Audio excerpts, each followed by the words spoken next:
오늘 집사님 찬양 감사합니다. 조수미 씨보다 훨씬 좋아요. 이 조수미 씨가 성악가로서 탁월하죠. 기교나 목소리나 뭐든. 근데 그분이 이제 신앙이 없어서 그런지 영성미가 없어요. 그래서 저는 항상 조수미 씨가 아베 마리아 부를 때 아쉬워. 아베 마리아는 누구라고 제가 말을 안 하는데 그분이 더 잘해. 왜냐면 신앙인이기 때문에. 오늘 제가 조수미 씨보다 훨씬 더 좋은 영성미가 있는 찬양을 들었습니다. 감사합니다. 자, 어제 저녁 설교 제목 기억나세요? 더 나은 의. 오늘은 이제 연속 석상에서 더 나은 피입니다. 그래서 이제 이번 시리즈를 해서 이제 종합적인 이번 사경회의 목표가 더 나은 신앙이에요. 더 나은 신앙인데 어제는 더 나은 의, 너희 의가 서기관과 바리새인의 의보다 더 나아야 하나님 나라에 들어간다. 이렇게 우리가 어제 배웠고요. 오늘은 이제 더 나은 피라는 제목을 하는데요. 오늘 읽은 본문이 바로 그거죠. 제가 다시 한번 읽으면 새 언약의 중보자이신 예수와 및 아벨의 피보다 더 나은 것을 말하는 뿌린 피니라. 그래서 예수님의 피를 아벨과 비교해서 더 나은 피라고 얘기를 했습니다. 그래서 이제 오늘은 그 아벨 이야기와 함께 더불어서 예수님의 피가 더 나은 피라는 말이 무슨 뜻인가? 요거 좀 생각하도록 하겠습니다. 사람이 이제 에덴 동산에서 아담과 하와가 범죄한 이후로 쫓겨나서 에덴 밖에서 살 때 첫 자범죄, 원죄가 아니라 스스로 범한 죄가 나타나는데 그게 가인의 아벨 살해, 형제 살해의 죄가 처음으로 범해졌습니다. 근데 왜 인간과 인간 사이에 처음으로 가인이 아벨을 죽이게 됐을까요? 여러분들 가인이 아벨을 죽이게 된 원인이 뭐라고 생각하세요? 창세기 4장에 나오는데 그 원인은 하나님께 있습니다. 창세기 4장에 이렇게 되어 있어요.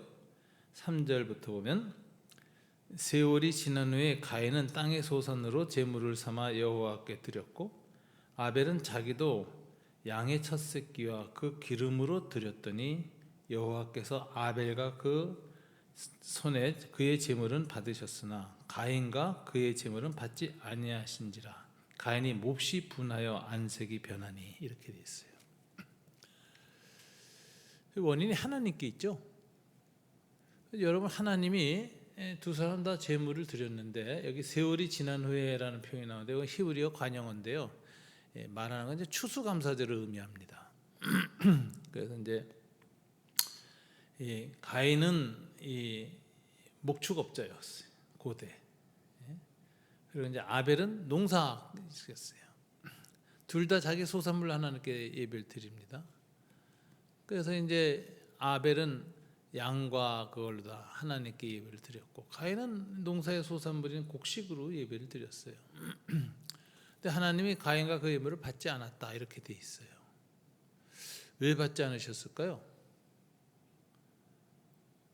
이게 이제 이렇게 해석을 쉽게 하면은 그 어린 양으로 드린 게 예수님을 의지한 거라서 하나님이 받았고 하는데 이건 이제 지나친 해석이죠. 결과론적 해석이에요. 예수님과 어린 양을 그냥 대입시킨 거니까. 성경 이 흐름을 보면 이게 농사나 목축업을 끝내고 마지막에 그 열매를 드린 거라서 양을 드린 거나 곡식 제물을 드린 거나 똑같은 제물입니다. 그래서 이제 레위기에 보면은 곡식 예물도 하나님 받으시잖아요. 소제. 그러니까 이게 제물 때문에, 제물의 성격 때문에 하나님이 가인의 예물은 싫어 안 받으셨고 아벨 것만 받으셨다. 하나님은 육식을 좋아하신다. 특별히 양고기를 좋아하신다. 이렇게 하기가 어려운 본문이에요. 둘 다 똑같은 삶의 열매를 가지고 제물을 드렸어요. 그런데 가인과 그 예물을 거절하셨다 이렇게 돼 있어요. 왜 거절하셨을까요? 그래서 이 문제가 제물의 문제인가? 아니다.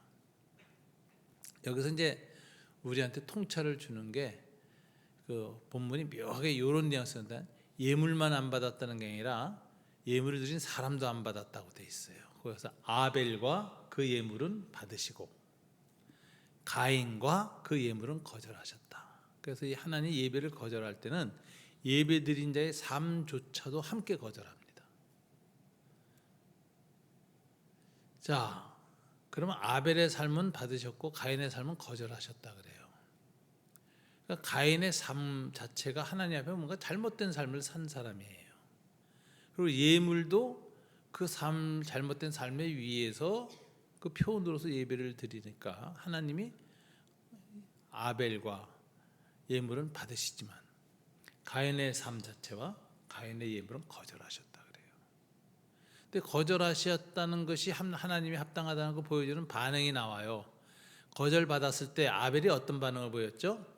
안색이 불그락불락 변하고 성이 확 났어요.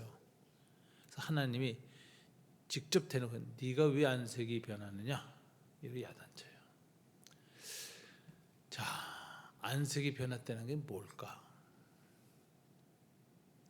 하나님이 가인과 그 곡식으로 드린 제물을 안 받았을 때 가인이 화가 확 솟은 거예요. 그러니까 이제 그걸 내면의 이야기를 말로 하면 아니 하나님 당신이 아무리 하나님이지만 아니지만 내 예물을 안 받아? 뭐야 이거? 왜 안 받아? 요 자세인 거예요. 이게 어떤 자세일까요? 하나님보다 자기가 더 절대적이야. 아무리 신이라도 내 예물을 받아야지. 이 가인의 예배와 예물 안에는 하나님 앞에서 피조물로서 가져야 될 겸비함이 없습니다. 그래서 예배를 안 받으신 하나님께 화가 치솟는 거예요. 그러니까 이미 여기에서 가인의 내면 상태는 뭐냐? 하나님 앞에서 인간의 오만함, 절대성이 생겼어. 하나님 앞에 겸비하게 무릎 꿇는 마음이 없는 상태에서 예배를 드린 거예요. 그러니까 형식으로 예배는 드리지만 그 마음이 하나님께 경배하는 태도가 아니야. 당연히 내 제사를 받아야지 뭐. 이런 식으로 드렸다고. 하나님을 경외함이 없어요.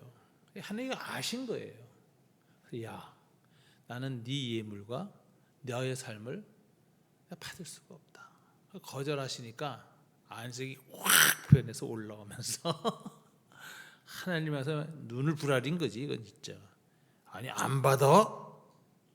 이러고 하나님이 이 가인에게 지적을 하십니다. 내가 분하여 하면 어찌 됨이며 안색이 변하면 어찌 됨이냐. 그러면서 이어서 이렇게 말해요. 내가 선을 행하면 어찌 낯을 들지 못하겠느냐. 지금 분노가 생겨서 얼굴이 확 변하고 얼굴이 찌그러졌는데 차마 이걸 보이기 싫어서 얼굴을 숨겼어요. 그게 악이라는 거야. 너는 예배를 드리는 자세가 이미 악하고 그 제물을 드리는데 그 악이 가득해. 그래서 그 악의 표현으로 분노로 나타났어. 그래서 네가 나한테 얼굴을 지금 숨겨. 그러면서 선을 행하지 아니하면 죄가 문 앞에 엎드려 있느니라. 이 말이 굉장합니다. 선을 행하지 않으면 하나님 앞에 자기를 낮추고, 이 선이라는 게 뭐냐면 어떤 윤리적인 한군 하나하나 착하고 거짓말 안 하고 이런 게 아니라 하나님 앞에서 태도예요. 하나님 앞에서 겸비한 태도 갖고 하나님과 대등하거나 하나님보다 더 우월하거나 하나님 앞에서 당당한 자세로 딱 서 있는 이 모습은 이미 하나님 앞에서 악이야. 피조물로서 창조주에 대한 의식이 전혀 없는 거예요. 거의 신적인 존재가 되어버린 이 가인의 내면을 보여주는 거예요. 그래서 하나님 그걸 볼 때 악이라고 하셨어요. 선을 행하지 아니하는 것이다. 그러면서 네가 계속 그런 식으로 삶을 살면 죄가 문 앞에 엎드려 있느니라. 이 엎드려 있다는 말이 뭐냐면 고대의 그 유목민이나 농경민들한테서 있는 고대의 문화적 표현인데요. 이 오두막문을 나갈 때 숲속에 짐승이 숨어서 엎드려 있다가 덜컥 덮칩니다. 그런 일이 많았어요. 그걸 비유로 삼은 거예요. 그래서 지금 네가 그런 악한 하나님에 대해서 옳지 못한 자세로 살면은 결국은 뭐가 생겨요? 죄가 너를 덜컥 엎드려서 덮쳐서 잡아먹는다, 잡힌다. 죄가 너를 그 원하니, 이 원한다는 건 소원한다, 사모한다 이런 뜻입니다. 죄가 너를 간절히 사모하니 너는 죄를 다스릴지니라. 요 기절이 시형 구조인데 이미 창세기 3장에서 하나님이 행한 표현에 나와요. 타락한 후에 하와한테 이렇게 말해요. 너는 네 남편을 사모할 것이나 남편은 너를 다스릴 것이다 이러죠. 거기 사모한다는 단어하고 여기 오늘 본문에 죄가 너를 원한다 하는 단어에 원한다, 사모한다가 똑같은 히브리어를 썼습니다. 동사가. 그러면 죄가 가인을 사모하는 거나 타락한 후에 이브가 이 아담을 사모하는 게 똑같은 사모함이에요. 악한 거예요. 그러니까 그 하와가 타락한 후에 아담을 사모한다는 것은 여성으로서 남성을 사랑한다라는 차원을 넘어서서 그 사모함은 뭐냐면 지배하려는 사모함이야. 여자들이 누군가를 사랑하고 지배하는 경우가 많아요. 정말 사랑하면 상대방을 자유롭게 놔줘야 되는데 사랑하고는 지배하는 여자들이 많습니다. 남편을 사랑하긴 사랑하고 굉장히 잘해주는데 지배하려고 그래. 그래서 남자들이 여자의 사랑이 무서워. 자식들도 그래요. 어머니가 참 자기를 사랑하긴 사랑하는데 정말 잔소리가 많고 사사건건이 휘어잡어. 그럼 어머니 사랑은 아는데 가까이는 안 오죠. 그게 이 여자의 타락한 사모예요. 이게 타락한 이후에는 여성이 남성에 대한 사랑이 그런 식으로 변질돼 순수하지 않게 돼요. 그럼 거기에 대한 역반응 뭐예요? 남자가 여자가 사랑으로 남자를 지배하려는 것에 대해서 저항해가지고 남자가 너를 지배할 것이다. 하나님이 그렇게 얘기했대요. 너는 남편을 사모할 것이나 남편이 너를 다스릴 것이라. 그러니까 남자들은 사랑으로 여자를 다스리지 않게 하고 힘으로, 권력으로, 우위로 찍어 누르죠. 성질로. 여자가 남편을 사랑해서 굉장히 잘해주는데도 안 잡히는 남자가 있어요. 아주 성질이 더러운 남자가 있어. 이게 아주 남녀 간의 갈등이에요. 그래서 남자와 여자가 평생 싸우잖아요. 여자는 남편을 지배하려고 하고 사랑으로, 남자는 그 지배를 안 받아들이고 오히려 짓누르고. 그래서 이 부부 간의 갈등은 종말론적인 갈등입니다. 주님이 오실 때까지 해결이 안 돼요. 그러니까 너무 부부 사이 갈등 있는 거 너무 고민하지 마세요. 그거 주님이 오시거나 주님이 성령으로 임재하시지 않으면 갈등 안 끝나요. 그런 분들 많잖아요. 남편이나 아내가 예수 믿어서 잘 신앙생활 함께 잘할 때 가정에 평화가 오고 그 전까지는 늘 그냥 그 살얼음 팔듯이 그랬던 가정들 참 많습니다. 근데 언제부터 가정에 부부 사이에 평화가 왔느냐 보면 둘 다 은혜를 체험하고 하나님을 알고 둘이 같이 뻗대지 않고 둘 다 같이 커미트먼트를 예수님께 해. 둘 다 같이. 그러니까 주님 앞에 둘이 함께 머리를 숙이니까 공통분모가 늘어나. 그래서 점점 가까워지는 거예요. 서로가 마음이 통하고 생각이 통하고 같이 은혜 받고. 근데 그게 안 생기면 이 남자와 여자의 갈등은 우주 끝까지 가는 겁니다. 주님이 그러셨잖아.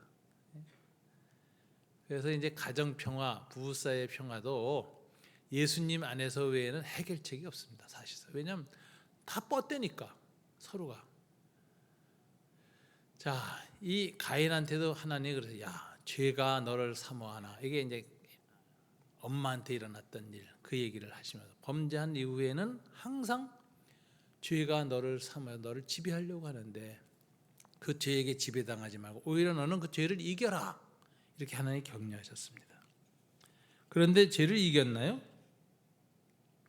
가인이 그의 아우 아벨에게 말하고 그들이 들에 있을 때 가인이 그의 아우 아벨을 쳐 죽이니라. 죄에 졌어요. 제가 문 앞에서 하나님 앞에 교만하고 안색이 불그락불그락하고 자기 예배를 절대적인 것으로 여기고 신이라도 내 예배를 거절하다니 이러고 막 분노하던 이 아벨의 죄가 뭐로 나타났느냐? 그 마음의 그 영적 상태가 결국은 가인을 죽이는 것으로 나왔어요. 근데 왜 화는 하나님께 냈는데 가인을 죽일까요?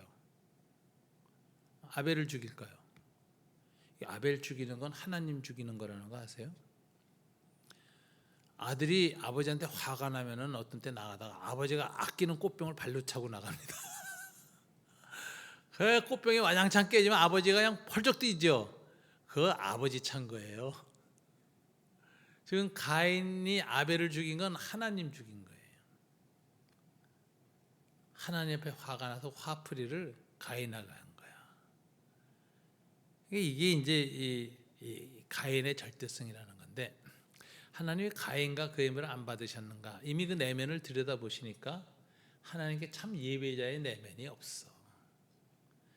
형식으로 예배는 드리는데 그 중심이 하나님하고 아주 오만해. 내가 여기 교회에 나와 앉아 있는 것만 해도 당신은 감격하시오 이러고 앉아 있고, 와서 졸면서 내가 당신 말은 참 듣기도 힘들고 알아듣기도 힘들고 지루해서 못 견디겠는데 내가 참고 졸더라도 어때? 괜찮지? 왔다 가는 것만 해도 어딘데? 이런 식의가 이제 예배의 내면의 진정성이 없이 형식적으로 예배를 드리는 거잖아요.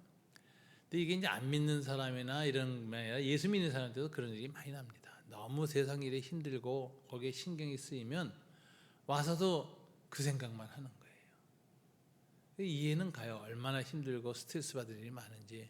예배당에 앉아서도 그 생각을 할 때가 있어. 근데 그런 세상에서의 염려와 근심과 고민을 예배당에 들어와서는 어떻게 해야 될까요? 하나님 앞에 다 내려놓고 상대화시키고 자기의 삶을 부인하고, 그리고 하나님 앞에서 하나님을 향해서만 다 이 마음과 인격 전체를 내려놓을 때, 그때 하나님이 아벨과 그 예물을 받으시고 하면서 그 예배와 그의 삶을 받아주십니다. 근데 그런 내면이 안 일어나면 예배는 드려도 그 삶은 하나님 앞에 드려지지 않고, 하나님은 그 삶을 안 받을 뿐만 아니라 그 예배도 안 받으세요. 사실은 헛예배를 드리는 거예요. 그래서 진정한 예배란 무엇인가를 얘기할 때 사도 바울은 로마서 12장 1절에서 우리 몸이 삶이죠. 몸이랑 삶이 영하고 일치돼서 드리는 예배가 진정한 예배다. 너희 몸을 하나님 앞에 거룩한 산제사로 드리라. 너희의 몸으로 살아가는 그 삶 자체가 하나님 앞에 산 제물이 되게 하라. 옛날 제물은 죽여서 드리는데 너희는 죽이지 않고 살아있지만 너의 자아를 내려놓고, 그래서 산 제물로 살아있지만 하나님 앞에 드려진 제물로 드려라. 이것이 너의 영적 예배니라. 이것이 완성된 예배, 스피리추얼 워십, 하나님 원하는 예배예요.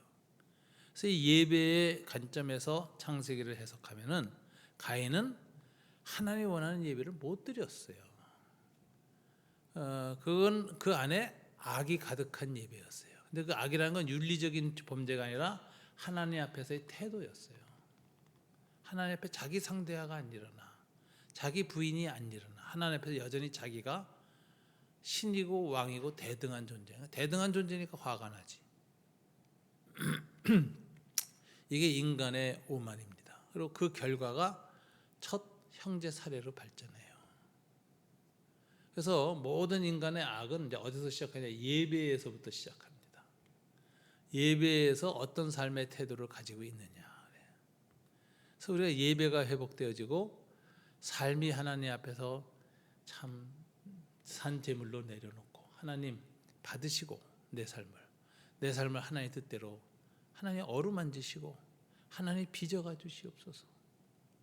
제가 드린 제 삶은 이렇게 미완성적인 것이고 부족하지만 주님이 받으시고 주님이 연락하셔서 새로 빚어가 주십시오. 이런 자세로 드리면은 하나님 기쁘게 받으시고, 거기에서 정말 인간의 하나님과의 올바른 관계가 형성됩니다. 이 선과 악이라는 단어는 원래 그저 윤리적인 단어가 아니라 관계 개념이에요. 그래서 관계가 올바른 걸 선이라 그래요. 시편에 형제가 서로 연합하여 동거하며 어찌 그리 선하고 아름다운 거. 그 선이란 말은 형제 관계가 아름다운 것을 선이라 그랬어요. 그리고 아름답다 그랬죠. 토부. 창세기에서 토부는 뭐죠? 윤리적인 것이 아니라 피조물들이 하나님이 된 것들이 서로가 조화를 이루는 상태를 하나님이 보시기에 토부 좋았더라. 그래서 선이나 토부, 선이나 아름답다는 개념은 윤리적 개념이 아니라 관계 개념입니다. 관계가 온전한 게 선이고 관계가 뒤틀린 게 악이에요.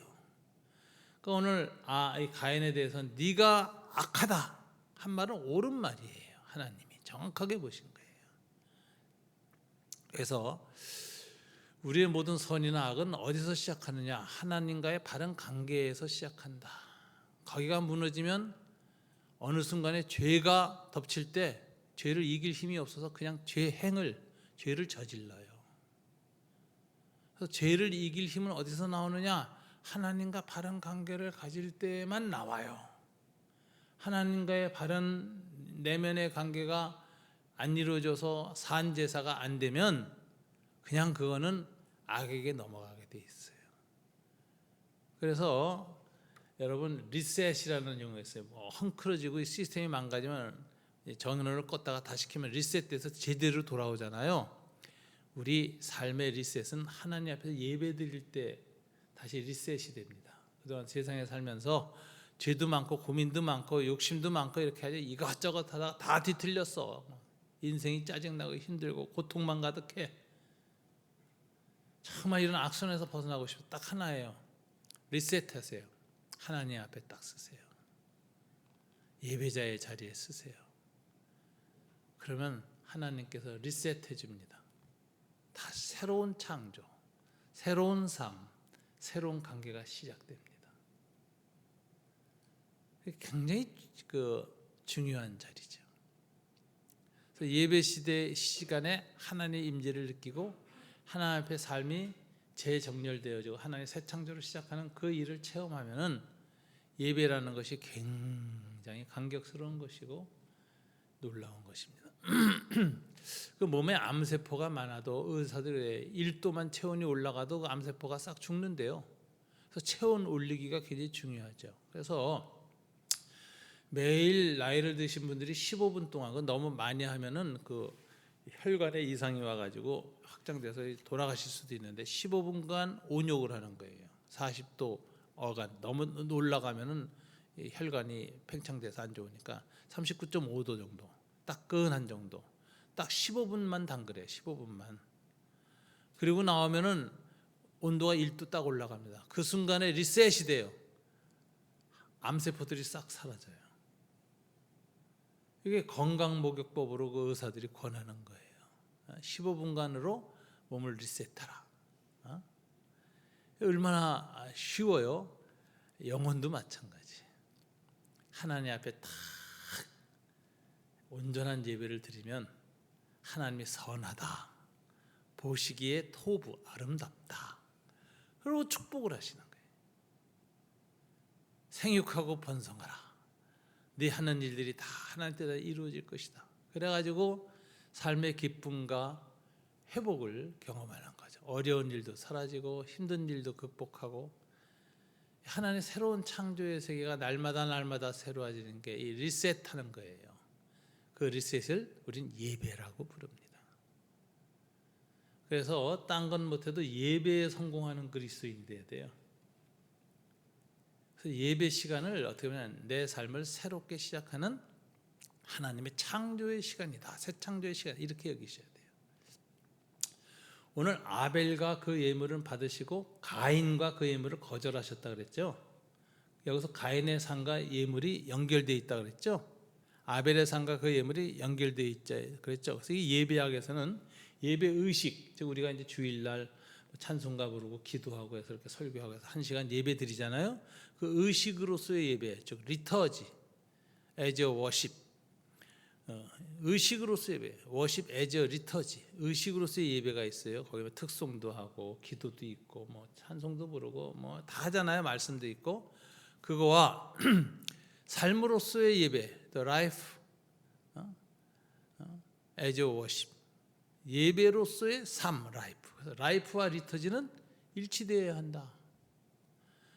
그럼 삶과 예배 의식은 어떤 차이가 있느냐? 예배는 삶의 모든 것들을 짧은 시간에 하나님 앞에 농축해서 드리는 시간이야. 그래서 이것을 삶의 코어라 그래. 코어. 예배 시간은 내 삶이 모두 하나님 앞에서 농축해서 코어로 드리는 거다. 개소주에 개소주. 옛날로 말하자면 흑염소 중탕. 내 삶의 모든 진액이 다 모여서 하나님 앞에 드려지는 순간이 예배의 순간이야. 그럼 삶이란 뭐냐? 아주 농축된 예배를 물에 풀어서 희석해서 쓰는 거예요. 그래서 예배의 익스텐션, 연장, 확대라고 불러요. 예배 시에 성령이 역사하시면서 물이 포도주로 바뀌어요. 근데 이게 원액 포도주라서 아주 셉니다. 그대로 먹으면 취해요. 맨날 방언하고 헬렁헬렁해요. 그래서 그 물에 타서 계속 먹어야 돼. 평일에. 그래서 가나산 포도주는 물에 타서 먹어야 된다. 그게 삶이에요. 그래서 이 삶과 예배의 관계를 이렇게 코어 앤 익스텐션으로 이렇게 설명하는데, 이게 예배학에서 예배란 무엇이고 삶이란 무엇인가 설명하는 거고, 진정한 예배, 하나님 기뻐하시는 예배는 삶이 농축된 예배다, 이렇게 보는 거예요. 그럼 이제 예배를 보세요. 주일날 내일 예배 드리잖아요. 딱 와서 맨 처음에 입도송, 임내송을 하죠. 일어나서 만복에 거는 하나님, 임내송 부르잖아요. 그거부터가 하나님의 성전에 들어가는 임례, 성전에 들어가는 찬양이에요. 옛날에 왕궁에 들어갈 때 그냥 들어가는 거 아니에요. 왕궁에 들어갈 때 왕을 찬양하면서 들어가는 건데, 내가 일상생활에 하나님을 왕으로, 나의 하나님으로 섬겼지만 그 모든 24시간 6일 동안 6,4,24에서 144시간 동안 하나님을 섬겼던 그 모든 섬김을 첫 시작을 예배 시간에 탁 시작할 때 임내송에서부터 탁 농축해서 드리는 거예요. 거기서 누가 대표 기도하거나 기도하죠. 그건 뭐냐면 모든 144시간까지의 모든 기도를 하나로 농축해서 드리는 거예요. 하나의 거룩한 향기가 올라가는 거예요. 그래서 그 대표 기도할 때 온 교인들이 자기의 삶을 다 함께 묶어서 드리는 거예요. 헌금할 때 일상에서 주신 월급이나 뭐 받는 돈 다 하나님이 주신 거지만, 특별히 예배 시간에 헌금할 땐 그 모든 돈이 다 하나님의 것입니다라는 걸 고백하는 농축적인 거예요. 그게 단돈 1,000원이라도 많이 해도 상관없어요. 액수에 상관없이 농축이라고. 그래서 하나님, 내가 하나님께서 내게 주신 모든 물질을 하나님 주신 걸 알고 고맙게 여기고 정말 감사함으로 하나님 뜻에 맞게 쓰고 있습니다. 오늘 그 신앙 고백을 이 물질 드리는 걸로 표현합니다. 이렇게 해서 내게 주신 모든 물질의 대표성을 갖고 제물을 드리는 거예요. 그럼 그 제물을 받으시면서 하나님이 그 사람의 삶을 다 받으시는 거예요. 말씀 받을 때에는 평소에 내가 큐티드하고 뭐 하나님 말씀 읽고 하지만 그 모든 말씀 앞에 섰던 그 모든 순간들이 농축돼서 설교 시간에 딱 돼요. 하나님께서 목사님을 통해서 성령으로 역사하셔서 하나님 말씀을 풀어내시고, 내 안에 계신 성령님이 그것을 하나님의 말씀에 합당한 말씀일 때 아멘 아멘 하니까 성령의 감화와 감동이 임한다. 사람이 함부로 아멘 안 됩니다. 성경하고 엉뚱한 소리 하면 아멘이 안 나와요. 근데 성경에 맞는 소리를 하면 성경을 기록하신 저자이신 성령님이 우리 안에도 있거든. 이분이 아멘해, 내 안에서. 그래가지고 은혜가 되는 거야. 맞다. 이게 일어나는 거예요. 그게 내 평소의 일상에서의 말씀 안에서 삶이 농축되는 순간이에요. 축도의 시간도 하나님 우리를 축복하시는데, 오늘 목사님 통해서 이제 성부와 성자 성령을 축도하시는데 내 삶을 다 하나님의 축복 가운데 했지만 이 시간은 그 축복의 가장 코어야. 그때 임하는 축복을 딱 아멘하고 받을 때 물이 포도주로 탁 변하는 거예요. 그래서 그걸 가지고 풀어가서 쓰는 게 6일 동안의 삶이야. 이런데 예배를 중시 여기지 않고 그냥 할래말딱 와. 한 10분 늦게 늘. 그러니까 임내 찬송 부를 때부터도 감동이 없어. 할래말딱 와. 정신 차리고 뭐 하고 해서. 말씀은 이제 할 때쯤 이렇게 듣기 시작하는데 잡념이 많아가지고 듣다가 말어. 딴 생각, 자기 생각에 빠져들어. 그다음 마지막에 정신이 들고 보면 목사 설교가 길어. 왜 이렇게 또 기셔, 오늘 또 시간이 다 됐는데. 끝나자마자 내려가서 애 챙기고 집에 가야 되는데 뭐 이러고서. 그러다 끝나기가 무섭게 좀 길어지면 그냥 축도할 때 휙 나가버려. 이러면요 가인의 예배가 되는 거예요. 하나님 안 받으셔. 그러니까 예배에 성공해야 된다. 예배에서 하나님과의 올바른 관계, 선이 일어나면 삶의 모든 것이 선하게 바뀌어요. 올바른 관계, 아름다운 상태로 바뀌어요. 토부, 선하고 아름다운 거, 하나님의 아름다움, 창조의 아름다움이 빛나는 삶이 됩니다. 마음도 그렇고 생각도 그렇고 무의식까지도 다 정돈이 돼요. 그래서 꿈도 편안해져. 귀신도 안 나오고 뒤숭숭한 꿈도 안 꿔. 얼마나 영혼이 잠을 자는 것처럼 엄마 품에 안긴 아기가 엄마 젖을 물고 잠에 푹 빠진 것처럼 하나님 안에서 잠을 잘 자는지, 아침에 눈만 뜨면 그냥 싱싱해지고 엔돌핀이 솟아나고 새날이 너무 기쁘고 생활력이 넘쳐 흘러요. 어떤 사람은 아침에 일어나는데 밤새도록 시달려, 꿈에 뒤숭숭하게. 아침에 눈 뜨면 하루가 무서워. 힘이 하나도 없고 짜증나고 성질나고. 그런 사람이 하루하루 살아가는 거하고, 하루하루가 하나님 앞에서 새롭게 살아가는 사람하고, 하루는 차이가 별로 없지만 365일 계속돼 보세요. 1년이면 삶이 달라집니다. 서로 한쪽은 이쪽으로 365일 가고 한쪽은 이쪽으로 365일 가고, 선한 쪽으로 365일 가고 나쁜 쪽으로 365일 가요. 1년이 큰 차이입니다. 10년이면 엄청나게 큰 삶의 차이가 만들어져요. 그러니까 하나님의 백성이 됐고 하나님 앞에 내 삶을 리셋하는 거룩한 시간, 예배가 있다는 게 얼마나 큰 축복인지 아시고 예배에 대한 자세를 회복해야 됩니다. 아벨의 비극은, 가인의 비극은 이 예배에 실패한 거예요. 그래서 첫 죄를 지어요. 그래서 아벨을 죽여요. 이건 형제 살해이지만 동시에 형제 속에는 하나님의 형상을 죽인 것이고 하나님 살해였어요, 결국은. 그래서 모든 인간에 대한 폭력이나 살해 속에는 하나님에 대한 살해, 하나님의 형상에 대한 폭력이 있다. 우리가 그걸 알아야 됩니다. 가인이 그 죄를 저질렀어요. 자, 하나님이 가인에게 이제 징벌을 주시잖아요.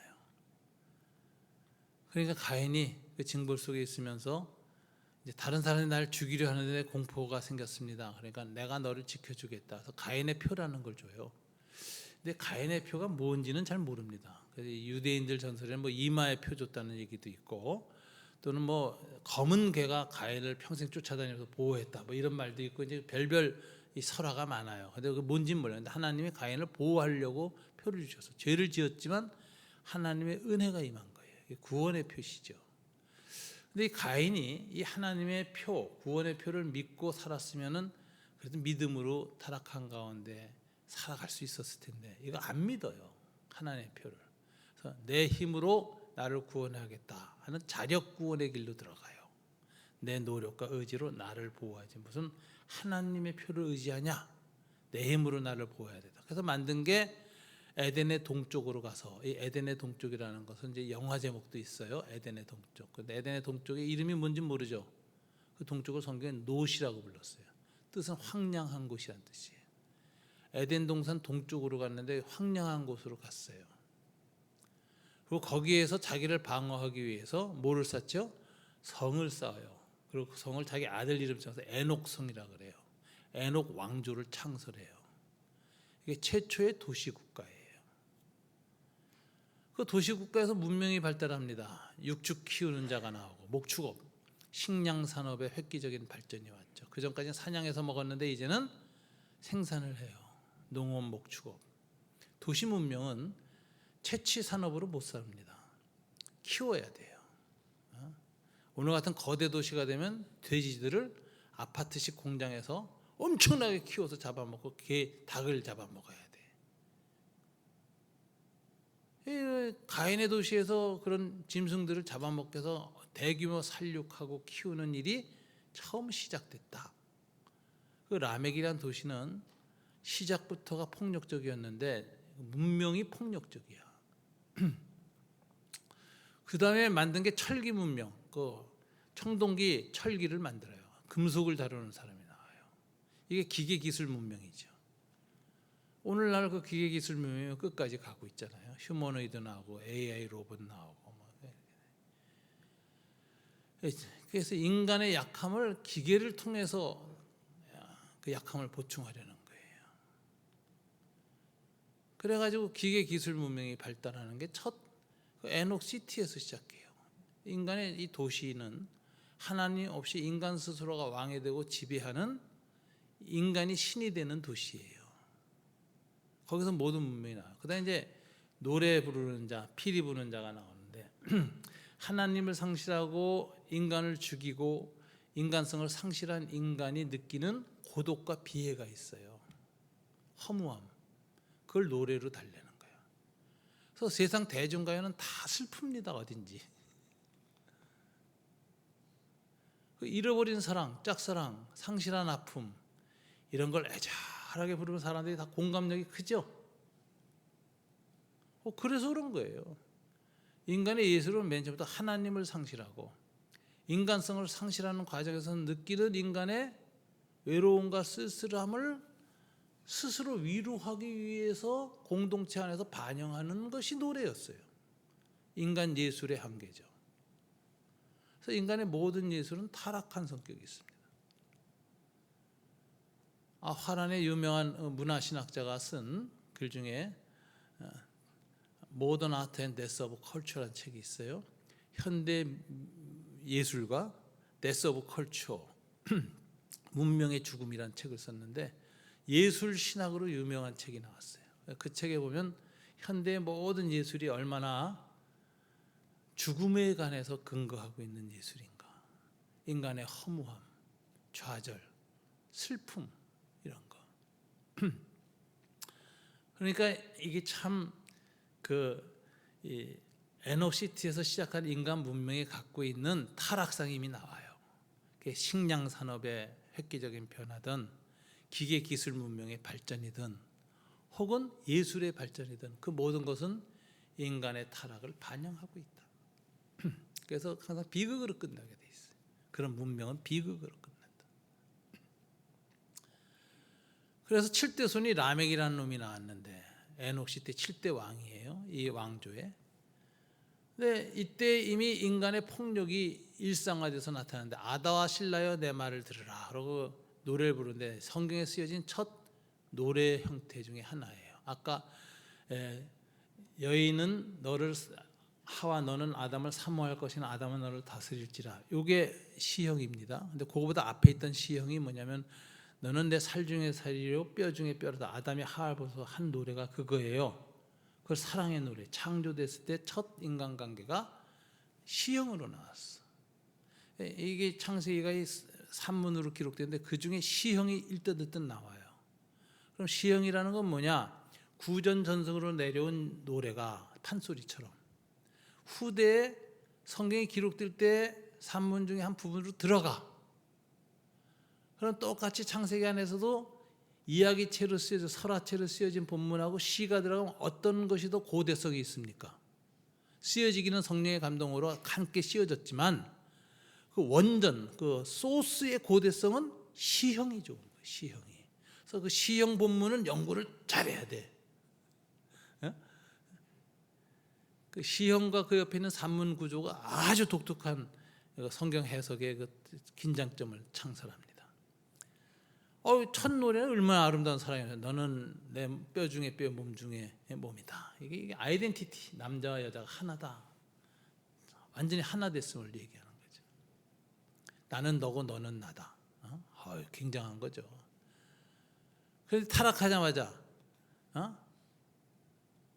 3인칭으로 바뀌어요. 하나님이 주신 그 여자가 이렇게 말합니다. she예요, she. 그 여자. 무관계성이에요. 그리고 그 여자에 대해서 하나님이 뭐래요? 너는 남편을 사모하지만 그것은 순수한 사랑의 사모가 아니라 지배 욕구의 표현으로서의 사랑이고, 그런데 그 남편은 너를 평생 너한테 지배당하지 않고 네 속을 지질이 괴롭힐 것이다. 네 왼수가 네 남편이다. 너를 항상 뒤집는 사람은 그 사람이다. 주님 이러셨잖아요. 이게 두 번째 시형이에요. 사랑의 노래가 왼수되는 얘기예요. 왼수되는 이야기. 그다음에 세 번째 시형이 가인이 아벨을 죽일 때 나오는 거예요. 야, 죄의 소원은 너가 있지만 너는 그 죄를 다스려라. 이게 이제 똑같은 시형이 나오고. 그다음에 성경에서 이 아주 놀라운 제대로 된 노래가 이제 좀 긴 게 나와. 다 한 절이었는데 이게 라멕의 검의 노래예요. Song of Swords, 칼의 노래. 근데 거기서 이렇게 아다와 실라여 내 말을 들으라. 이게 칼춤을 추면서 부르는 노래거든요. 근데 아다와 실라는 부인 둘이야. 먼저 남녀 관계가 일부 일처제에 하나님 창조했던 대등한 관계가 아니라 남성의 성욕을 채우거나 자손을 번식시키기 위한 남성 가부장적인 이데올로기에 도구화된 여성들이 보이는 거예요.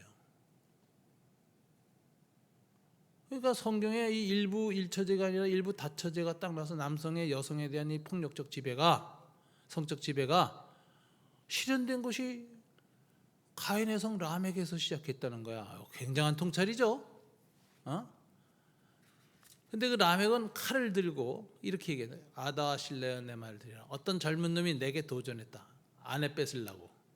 그래서 내가 칼로 찔러 죽였노라. 그리고 그 칼에 피가 물려요. 그래서 칼을 흔들면서 춤을 추면서 부르는 노래인데, 가인을 위해서는 벌이 7배라고 했지만 나 라멕을 위해서는 벌이 77배리로다. 이래요. 이게 무슨 소리냐? 하나님이 가인이 아벨을 죽였을 때 가인을 보호하려고 한 말이죠. 너를 죽이려 하는 자는 내가 벌을 7배나 줄 것이다. 하나님의 보호예요. 가인의 표를 통한 보호야. 근데 라멕은 그거 비웃어. 야, 하나님은 뭐 7배로 보호해 준다 그랬는데 가인을, 우리 조상 가인을, 나는 내 이 칼을 가지고 17배로, 이게 전능성이죠. 칼에 17배로 내가 보복한다. 인간의 권력이 신격화된 거예요. 폭력의 전능성, 폭력의 신격화를 부르는 노래가 라멕의 검가입니다. 이게 창세기에서 4번째 나오는 노래야. 인간의 타락상을 보여주죠. 인간이 얼마나 폭력적인 존재인가를. 이렇게 해서 인류 문명이 악해져 간 거예요. 오늘날까지도 마찬가지죠. 그래서 도시, 최초의 도시, 그다음에 고대의 도시는 도시 국가였거든요. 최초의 국가는 인간의 타락성에 근거해서 세워졌어요. 그래서 이 인간의 타락성을 극복하기 위해서 이 하나님이 이제 대안을 제시하는데, 가인이 이렇게 아벨을 죽이고 나니까 무슨 일이 생겼냐? 아벨이 죽은 다음에 그냥 죽은 게 아니라 땅에서 핏소리가 울려나와. 하나님이 가인에게 딱 나타났습니다. 야, 땅에서 지금 아벨의 핏소리가 들린다. 그래서 심판을 해요. 그럼 하나님의 역사 속에서 가인의 범죄를 심판할 때 그 동기가 뭐냐? 아벨의 핏소리야. 죽은 아벨의 핏소리를 하나님이 들으신다. 요한계시록에도 보면 하나님 앞에 죽은 자들이 여기 기도합니다. 특별히 의인들이, 순교자들이 다 외쳐요. 하나님, 이 악한 자들 다 버리고 세상을 평화롭고 정의롭게 만들 때가 언제입니까? 언제 하나님의 심판과 종말이 시작됩니까? 하나님 나라의 정의가 완벽히 실현될 그날 언제입니까? 아직은 숫자가 덜 찼다. 그래야지 하나님 연기하시는데, 여보세요. 하나님께서 이 역사 안에서 정의를 행하고 하나님이 개입하셔서 하나님의 뜻을 이루는데 동기가 뭐냐면 아벨의 핏소리야. 죽은 자의 소리. 여러분, 인류의 역사는 산자들이 빚어갑니까? 죽은 자들의 핏소리가 역사를 변화시킵니까? 인간들은 오만해서 산자들의 고함소리, 함성소리, 대모소리가 역사를 바꾼다고 생각해요. 그래서 프랑스 대혁명이나 이런 혁명, 인간들의 그 함성소리가 역사를 바꾼다고 생각해요. 근데 하나님은 그렇게 하지 않아요. 하나님은 나는 산자의 소리에 의해서 역사를 바꾸는 것이 아니라 죽은 자의 핏소리를 듣고 역사에 개입해서 악한 자들을 쳐서 정의를 실현하는 하나님이다. 이렇게 얘기하는 거예요. 그러니까 죽은 자가 의를 위해서 옳음을 위해서 먼저 죽은 자가 억울해서 하나님께 울부짖는 소리 하나님 들으시고 이 땅에 정의를 행하신다. 이런 역사관을 가져야 돼요. 그래서 산자로서 오만함을 버려야 돼요. 의롭게 죽은 자에 대한 공경함이 있어야 돼요. 한국의 민주주의는 5.18을 통해서 뿌리를 내린 거예요. 광주에서 죽어간 사람들의 핏소리를 하나님 들으시고 그 이후로 계속해서 군부 독재를 몰아내기 시작하신 거예요. 민주화는 산자들이 한 게 아니에요. 죽은 자가 하나님이 그 핏소리를 들으시고 개입하셔서 이루어지거든요. 겸허해야 됩니다. 산자들이 겸손해야 돼요. 우리나라가 이 공산주의나 사회주의 체제로 편입되지 않고 자유민주주의 세계에 쓴 것은 6.25 때 피를 흘린 사람들 때문에 하나님의 핏소리를 들으시고 그게 가인과 아벨의 전쟁이었잖아요. 형제살해, 동족상잔. 거기서 억울하게 죽어간 아벨들의 핏소리를 들으시고 하나님의 역사를 개입하셔서 하나님이 정의를 실현해 가신 거예요.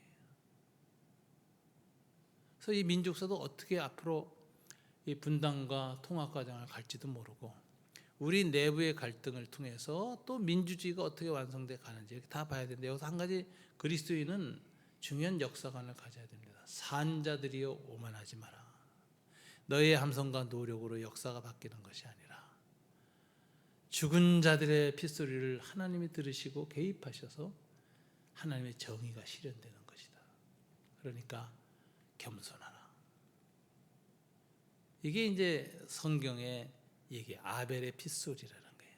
아벨의 핏소리는 특징이 정죄한다. 산자들의 죄, 가인의 죄를 하나님께 고발한다.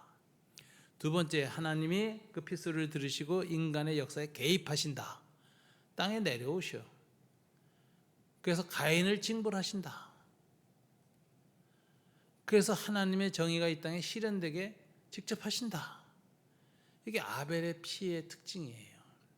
그러니까 우리가 살아가는 이 땅이 하나님 앞에서 이렇게 좋은 곳으로 변해가는 데는 산자들의 노력과 애씀도 있지만 가장 기억해야 할 건 희생자들에 대한 존경이지. 오늘날 우리가 살아가는 이 한국 사회에도 얼마나 많은 희생자들이 있었습니까? 그분들을 귀하게 여겨야 돼요. 기억해야 돼요. 죽은 자의 핏소리를 들으시는 하나님. 하나님이 들으시니까 우리들도 들어야지. 그래서 사회가 저 이념적으로 갈라져 있으면 죽은 자가 누구든 간에 서로 안 들으려고 그래. 입장에 따라서 그러지 말아야 돼요. 우든 좌든 제주 4.3 항쟁 일어났던 죽어간 양민들, 6.25 때 죽어간 양민들, 또 서로를 죽인 양쪽에 죽어간 전사자들, 그리고 민주화 과정에서 죽어간 사람들에 대해서 다 존경하는 마음을 갖고 그들의 핏소리에 귀를 기울여야 합니다. 그 죽은 자들의 목소리를 소설로 상상하게 재현해내 가지고 역사를 다시 설명해낸 사람이 한강이에요. 그래서 한강의 그 소설을 보면 죽은 자들을 다 독백처럼 불러내서 글을 쓰잖아요. 그게 세계적인 사람들이 공감한 거예요. 그래서 기독교적으로 한강의 문학은 굉장히 탁월한 하나님의 아벨의 핏소리를 듣는다는 그 현실을 재현해 놓은 거예요. 소설로. 전 세계 사람들이 공감해요. 저는 작년에 일어난 세계 최고의 사건은 12.3 내란 종식이 아니라 한강이 노벨 문학상 받은 사건이다. 저는 그렇게 봐요. 최고의 사건이었다. 역사적 사건. 원래 전쟁이 하거나 내전이 일어나서 참혹한 살육이 일어나고 나면 그 직후에 그걸 주제로 쓴 글들은 세계적인 작품이 안 됩니다. 너무나 원한도 깊고 이 시시비가 깊어가지고 대부분 글이 그것이 왜 일어나냐 어떻게 일어나냐는 굉장히 그 고발적 차원에서 역사적 서술을 해요.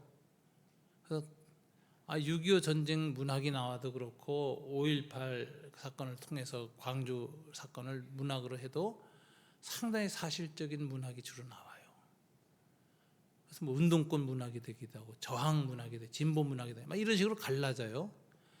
근데 여러분 그 저희 이 톨스토이의 그 전쟁과 평화 같은 작품은 그 독일하고 이 소련이 전쟁을 하고 나서 50년 후에 나옵니다.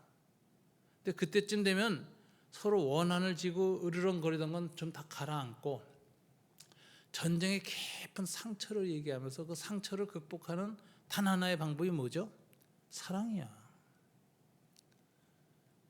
그래서 전쟁 속에서 피어나는 남녀의 아름다운 사랑 이야기를 그려서 그 참혹한 것을 다 극복하고 사랑하는 인간의 모습이 서로를 죽였던 악마 같은 인간의 모습을 대체하는 거예요. 그래서 그게 보편성을 가져 모든 사람이 감동을 받아요. 그래서 그 러시아하고 그 프로이센 그 전쟁 그거 참여 못했던 사람들도 다 몰라도 토스의 작품을 보면 그 인간성에 대한 깊은 감동을 받는다고. 사랑에 대해서. 전쟁이라는 참혹한 죽음의 배경 속에서 피어난 사랑 때문에 감동을 받아요. 세계적 명작이 되는 거예요. 한강 작품도 내가 보니까 그렇더라고. 참혹한 살육의 장면을 묘사했는데 그 주인공 소년에서 그 자기 시체가 불에 타지는 장면을 보면서 분노하거나 원한을 느끼지 않아요. 그 소년이 자유와 해방을 느껴. 죽음을 통해서 삶의 모든 인과관계, 이해할 수 없던 폭력을 넘어가는 차원으로 넘어가. 저는 그거 보고 이 작품은 그 전에 5.18을 다룬 작품들하고 다르다. 인간의 삶과 죽음, 그리고 그 모든 한을 초월하는 그런 모습을 딱 그려내는데 이거는 세계적인 보편성이 생기겠다. 그래가지고 세계적인 보편성이 되는 거예요. 그래서 노벨상을 받는 거예요. 거기서 그 소년이 이를 박박 깔면서 죽었으면 그 세계적인 작품은 안 됩니다. 인간은 죽음 앞에서 모든 것을 초월하는 존재라는 것을 탁 보여주고, 죽음, 자기 시체가 태워지는 장면, 공수부대에 대해서 태워지는 장면을 보면서 오히려 자유와 해방을 느끼는 그런 장면은 여태까지 나왔던 5.18 광주를 다룬 작품하고 시선이 달라요. 인간 존재에 대한 근원적인 문제가 있어요. 그래서 참 이건 상을 받을 만하다 이렇게 생각이 됩니다. 거기에서 또 이제 인간의 폭력 문제를 그렇게 정면으로 응시를 했는데 이 한강 작가의 초기 작품에 채식주의자라는 게 있어요. 3부로 되어 있는데 첫째는 그 이내라는 여자가 어느 날 꿈속에서 고기를 먹고 토하는 그 끔찍한 경험을 하고 난 후에 고기에 대한 트라우마가 걸려서 안 먹어. 그 아버지가 월남전 갔다 온 아버지인데 폭력적이에요. 고기 안 먹는다고 딸에게 억지로 고기를 입에다 쑤셔 누우니까 이 딸이 저항하려고 자기 손목을 칼로 그어요. 이거 굉장한 거죠. 왜 고기를 안 먹을까? 그렇게까지 극단적인 저항을 할까? 그리고 아버지 왜 이렇게 고기를 폭력적으로 먹이려고 그랬을까? 2부작으로 나오면 기괴한 장면이 나와요. 형부가 이 처제의 흑심을 먹어. 처제하고 관계를 맺으려고 그래. 계속 거부해요. 그런데 마지막에 허락을 합니다. 근데 묘하게 이 처제가 채식주의적 사고에 시달린다는 걸 알고 그 형부가 그 처제를 유혹할 때 묘한 방법을 씁니다. 자기 온몸에 페인트 칠해서 식물로 만들어요. 식물 인간으로 변장하고 다가오니까 이 처제가 받아들여요. 그건 굉장히 독특한 장면이에요. 기이한 장면이에요. 그래서 어떤 사람들은 기독교인이 이렇게 근친상간의 장면을 이렇게 얘기할 수 있나서 막 비난하는 사람도 있고, 그의 삼촌인 아버지 그 목사님은 아주 비난을 많이 했더라고. 그거는 그 작품에 대한 해석을 조금 얕게 해석한 거 아닌가 싶어요. 3부는 이제 그 언니가 자기 남편하고 그런 관계에 들어갔던 동생이 정신병원에 입원했어. 그래서 이제 찾아가요. 그랬더니 정신병원 그 장면에 이 내가 어떻게 하겠냐면 빨가벗고 거꾸로 물구나무 서 있어. 그런데 이내는 어떤 환상을 보느냐? 자기가 거꾸로 물구나무 서 있는 건 나무가 된 거야. 두 손으로 줄기가 돼서 땅에 뿌리를 받고 있고 두 다리를 벌렸는데 여성의 그 회음부에서 싹이 나고 줄기가 자라고 꽃이 핍니다. 완전한 식물 인간이 되는 거예요. 그 마지막 장면은 굉장히 독특한 장면입니다. 기이한 상상력이에요. 그래 프란츠 카프카라는 사람의 그 변신이라는 소설이 있는데 거기 주인공이 어느 날 일어났더니 자기가 끔찍한 무당벌레로 변해 있어. 회사에 출근도 못하고 가족들이 들여다보고 다 놀래서 막 문 잠그고 비명 지르고 도망가. 그때부터 이 그레고리 자무자는 생각을 합니다. 회사원으로 내가 진짜 난가? 아버지로서의 그레고리 자무자가 진짜 그레고리 자무자인가? 지금 벌레인 내가 진짜 그레고리 자무자인가? 여기 헷갈려서 고민을 시작해. 이게 뭐냐면은 그전까지의 모든 존재는 가존재였는데 벌레로 변신하고 나니까 실존을 질문하게 돼. 진짜 나는 누구인가? 실존주의 작품이거든요. 근데 그 작품 이후로 처음으로 기괴한 인간의 변형을 한강이 써요. 나무가 돼. 인간의 완성을 나무로 보는 거예요. 그럼 그 사상은 어디서 왔을까? 이게 이제 단지 채식주의, 채식을 좋아하는 사람의 철학이 반영된 게 아니라 채식주의 세계관의 핵심을 꿰뚫었는데 이 인간의 폭력, 광주의 폭력, 아버지의 폭력, 폭력적인 남성주의적 세계관을 거부하는데 어떤 분들은 이걸 이제 철학적으로 여성 생태주의적 관점에서의 소설이다 이렇게 규정한 사람도 있는데 나는 그렇게 보지 않아요. 성경에서 왔다고 봐요. 성경은 인간은 처음 창조되고 나서요 노아홍수 이전까지는 채식만 하게 되어 있습니다. 노아홍수 이후에 하나님이 너희는 태어날 때부터가 악한 즉 육식을 허락해줘요. 그래서 그때부터 육식을 먹기 시작했는데 인간이 육식을 먹기 시작하면서 이 호모사피엔스라는 인간의 종이 세계 생물에게 최상위 포식자가 되고 모든 생물을 멸종하기 시작합니다. 종의 다양성이 인간 때문에 사라져가고 있어요. 지구상에서 다 잡혀먹어가지고 멸종해서. 근데 인간의 이 폭력성이라는 거, 그럼 인간이 짐승 생물에게 대해서만 폭력을 합니까? 인간끼리도 엄청나게 죽이나 전쟁하고 폭력의 최대가 1, 2차 세계대전 아니에요.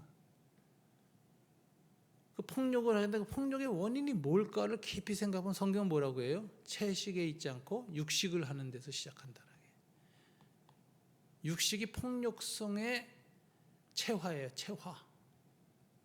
저도 육식합니다. 방금 전에도 갈비탕 하나 먹고 왔는데 늘 고기를 뜯어 먹어서 생각해요. 이렇게 고기를 먹는다는 것이 내 몸에 폭력성을 키우는 것이다. 단백질. 인간의 폭력성의 최고의 아이콘이 좀비잖아요. 어저께 얘기했죠. 좀비라는 문화적 아이콘은 뭐예요? 단백질 중독. 잡아먹는 거예요. 인간을. 그러니까 이 모든 이 현대 문화의 핵심을 폭력으로 보거든요. 현대 철학자들이. 이 폭력은 어디서 시작했는가? 한강은 깊이 묵상한 결과 육식에서 시작했다고 본 거예요. 그래서 채식을 거부해. 그러니까 이 채식주의라는 그 책은 한강 작가가 인간의 폭력의 근원성을 고찰한 책이에요. 이거 세계적인 작품입니다, 정말.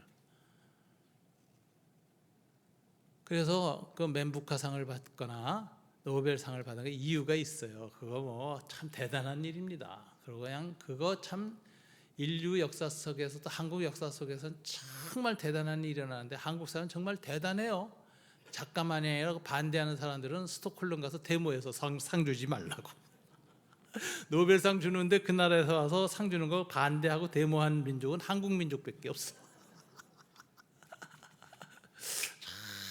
그 다음에 한강의 작품을 가장 이해 못하는 게 기독교예요. 해석을 나쁘게 해. 근데 내가 보기에는 가장 기독교적이거든. 철학이나 이런 게. 그래서 인간의 본성을 광주 문제를 다루거나 채식주의자에서 보면 폭력성이라는 인간의 근원성에 대한 성찰을 해요. 이 폭력은 도대체 어디서 온 걸까? 왜 인간은 이렇게 끔찍하게 폭력적인가? 그 뭐예요? 평화를 갈구하기 때문에 샬롬. 하나님의 평화를. 하나님 나라는 폭력이 사라진 나라입니다. 어린아이가 독사를 만져도 서로 안 죽여. 사자하고 송아지가 서로 행복하게 놀아.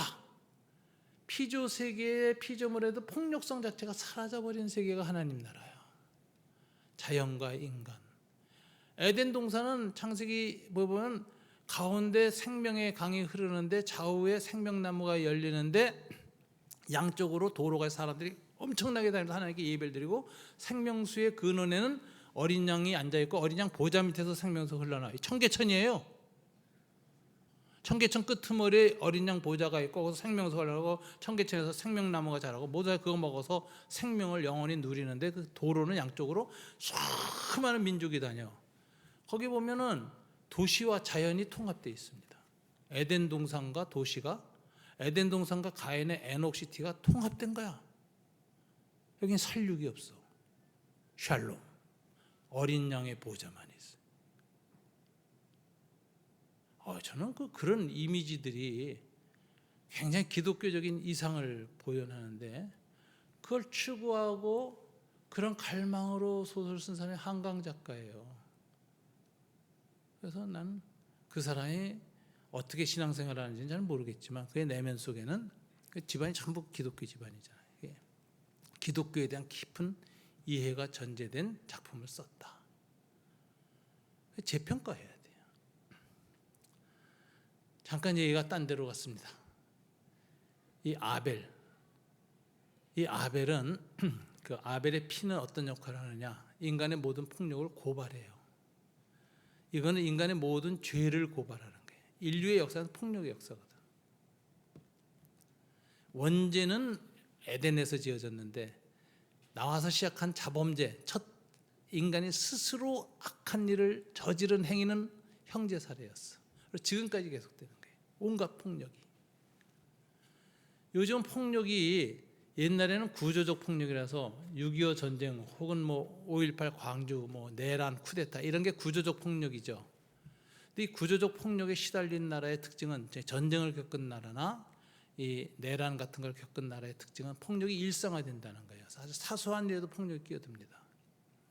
최근에 폭력을 보세요. 일상의 폭력들. 남자가 여자 죽이죠. 친밀살해. 애인끼리도 죽이죠. 부부끼리도 죽이죠. 부모가 어린애를 죽이죠. 갓난아이 죽이죠.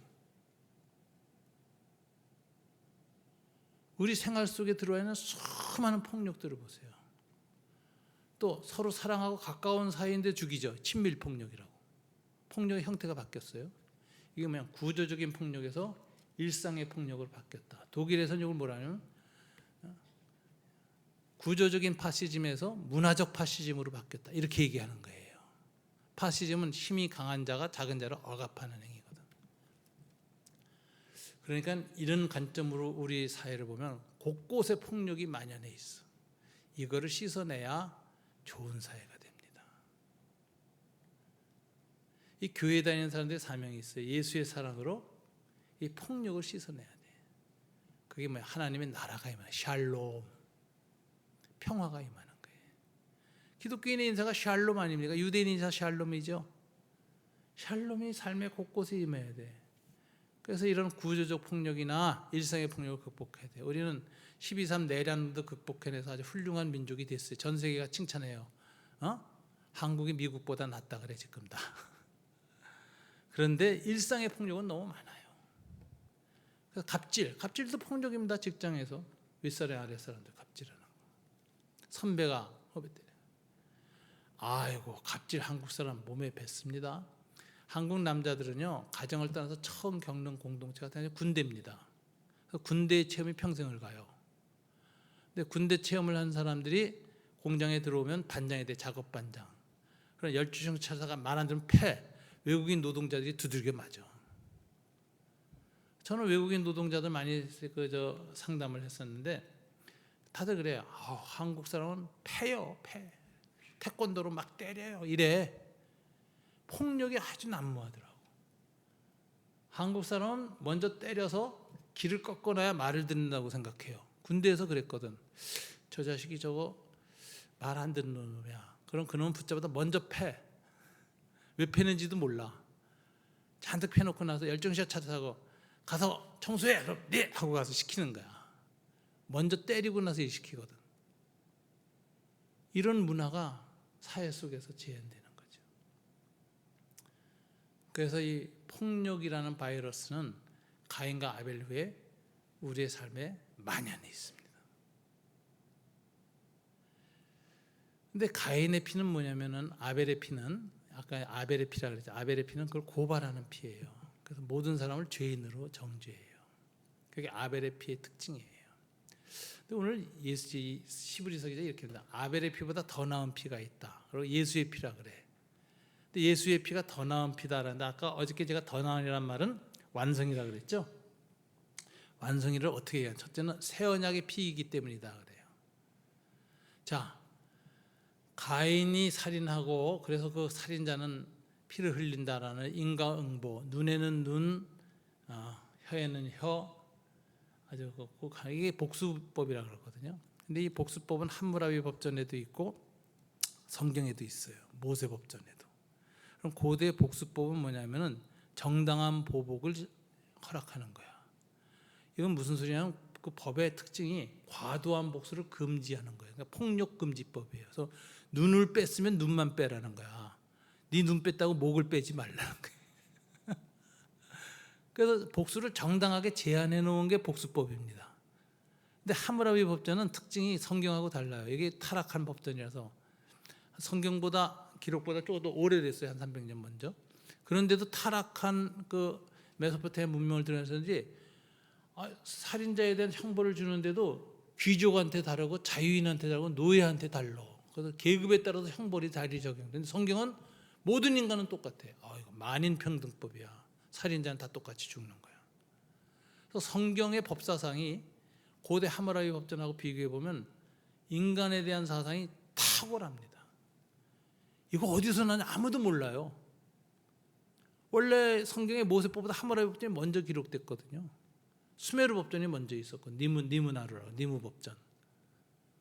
그 이집트 법전도 있었는데 이집트 법전을 공부하고 자란 게 모세 아니에요. 그런데 시내산에서 받은 그 율법은 탁월해요. 법 철학이. 그래서 저한테 그 모세법을 가르쳐 준 선생님이 이제 나중에 경희대학교 법대 원장도 하셨는데 그분이 독일에서 함부르크 대학에서 박사학위를 받은 게 모세법 철학에 관한 연구를 받으셨어요. 이분이 한국에 오자마자 저 시간 강사를 하실 때 뭐 처음부터 교수 못 되잖아요. 알 때 와가지고 바로 논문 쓴 걸 나한테 가르쳤다니까. 모세의 법 철학에 탁월한 자예요. 제가 그때 그 율법 공부 제대로 했습니다. 제대로 율법 선생한테. 그러고 보니까 모세법이 얼마나 고결한 인간성, 철학, 가치를 갖고 있는지 감동을 받았어요. 세상에 이런 법이 있나? 이거는 모세 법철학 연구한 사람들은 이건 신적 기원이 있다. 그 당시에 고대 다른 법에서부터 영향받은 것으로 나올 수 없는 사상이 있고 오늘날에도 실현하기 어려운 높은 차원이 있다. 그러니까 이거는 인간에게 기원한 법이 아니다 하는 이야기를 신앙 고백적으로 한다. 그 교수님이 논문에는 그렇게 안 썼는데 강단에 와서는 우리 가르치면서 나 개인적으로 이건 하나님의 계시로 온 법이지 법 철학을 아무리 들여다봐도 이거 인간에게서 온 거 아니다. 이렇게 얘기를 고백을 하시더라고. 자, 그 법이 옛 언약이라고 해서 이게 구약이에요. 새 언약이 신약이에요. 예수의 피가 아벨의 피보다 더 나은 건 새 언약 신약의 대속자이기 때문이다. 신약의 중보자이기 때문에 그래. 옛 언약도 굉장합니다. 옛 언약은 율법인데 세 가지 성격으로 되어 있어요. 도덕법, 이게 십계명이에요. 살인하지 말라. 이건 영원하게 갖는 가치야, 인간에 대해서. 그 다음에 하나님의 백성들이 구약 시대에는 국가를 만들었습니다. 이스라엘이라고 하는.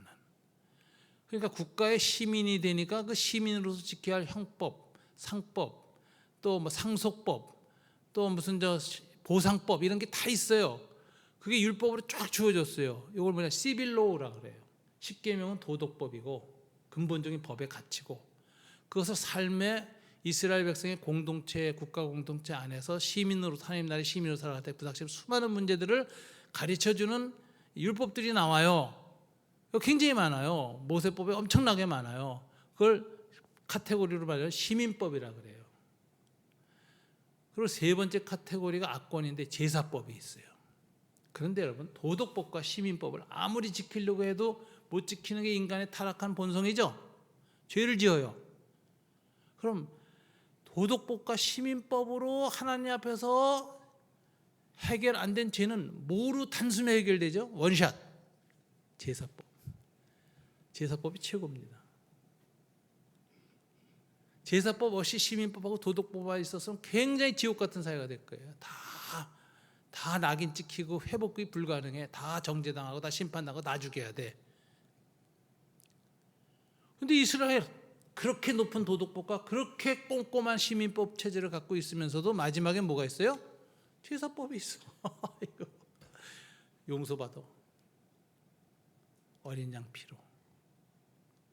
그런데 그 제사법을 완성하신 분이 누구예요? 예수님이야. 새 언약의 중보자. 그 옛 언약의 중보자는 소와 양과 짐승이었는데 새 언약의 중보자이신 하나님의 어린 양이 와서 십자가에서 죽으셔서 피를 흘리셨어. 그러니까 구약의 모든 법들보다 더 완전한 법을 이루셨어. 이게 용서, 사랑의 법이에요. 그러니까 예수님이 그러죠. 야, 옛 사람들이 말하기를 눈에는 눈, 이에는 이라고 했다. 그것도 사랑의 표현입니다. 사랑의 소극적 표현이에요. 지나친 보복을 금지하는 표현이지만 나는 너에게 말한다. 왼수를 사랑하라. 완성이지. 새 언약의 중보자이신 예수는 원수 사랑이라는 그걸 가지고 옛 구약의 정의와 사랑을 다 완성해 버렸어. 그것이 예수의 피지요. 그 다음에 히브리서에서 이 더 나은 피를 설명하는 것이 세 가지 표현인데 새 언약의 중보자이신 예수의 피, 새 언약의 중보자. 제가 설명했죠. 제사법의 완성이 예수의 십자가예요. 십자가 하나로 우리는 다 끝난 거예요. 도덕법과 시민법상의 모든 미치지 못한 죄를 하나님이 리셋해 주는 게 십자가. 십자가 밑에 쓰면 삶이 새로워지는 거야. 과거의 죄는 다 용서받는 거야. 언제든지 새 출발할 수 있어. 십자가 밑에서 새로운 피조물이 되는 거예요. 새로운 창조 세계가 열리는 거예요. 십자가 밑에만 쓰면 이게 놀라운 거죠. 새 언약의 중보자이신 예수. 그 다음에 아벨의 피보다 더 나은 것을 말한 뿌린 피. 자, 아벨의 피는 고소하는 피입니다. 고발하는 피. 하나님, 가인이 나 죽였어요. 땅에서 핏소리가 들려서 하나님이 심판해. 그런데 예수의 피는 뭐예요? 더 나은 피야. 뭐죠? 용서의 피예요. 아버지, 저들의 죄를 용서해 주옵소서. 그 피가 아벨의 피보다 더 나은 피, 완성된 피입니다. 배너라는 영화 다 보셨죠?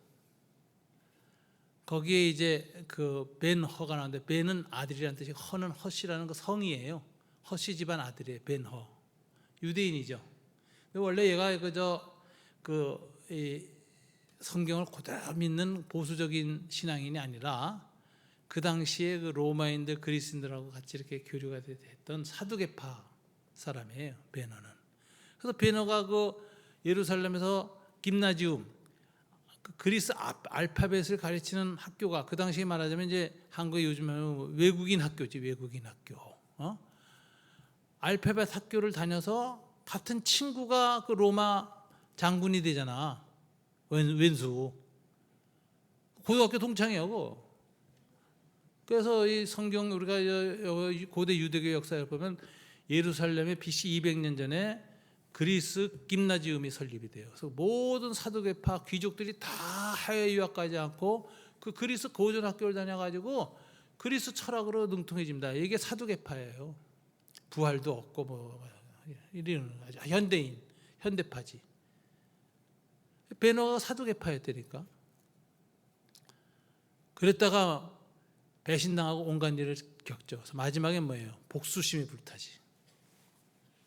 그래서 자기 친구를 복수하는데 성공해요. 전차 바퀴 타고 달려서. 그죠? 그런데도 그걸로 자기의 복수심은 풀리잖아요. 왜? 여동생하고 어머니가 문둥병자가 돼서 죽어가고 있어. 이런 일을 저지르는 그 압제자 로마에 대해서 칼을 들고 싸우기로 결심해서 그게 유명한 열심당으로 가는 거예요. 로마에 대한 무장 테러리즘으로 딱 가는 거죠. 그런데 예수를 먼저 만난 여자, 그 노예의 딸 있잖아요. 에스더, 그 이제 부인이 되잖아요. 예수님을 만나요. 그래서 그 들판에서 산상보험 강해하는 예수님의 설교를 듣고 여자가 변한 거예요. 그래서 자기 베나데 제발 그 예수님 좀 한번 만나라고. 그분은 다른 분이라고.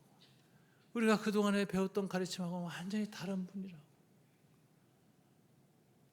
그런데 거절하죠.